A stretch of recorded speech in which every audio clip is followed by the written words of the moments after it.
These are all resuscitation kits, and in case we need to.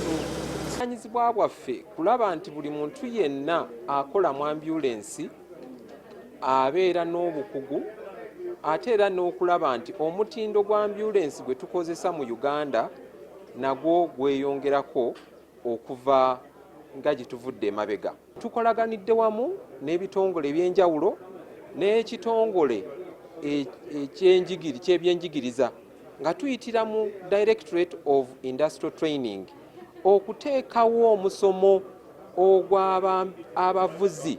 Waliwo eddibu ddene nnyo okubangula omuntu ono avuga ambulensi tubenga ambulensi afuna omulwadde gy'amujja n'amutuusa nga tafunye kabenje ate nga naye ssennyini asobola okwenyigiramu mu bujjanjabi bw'omulwadde.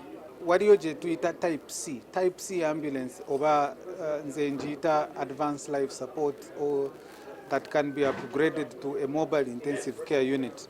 Kiba kitegeeza nti eryo liba ddwaliro lisobola kukola ebingi ebyosobola kusanga mu ER oba mu emergency room ey'amalwaliro amanene naye nga lino liri ku mpiira litambula. Osobola kuteeka omuntu ku ICU omu motoka nga bw'abeera mu ICU mu ddwaliro.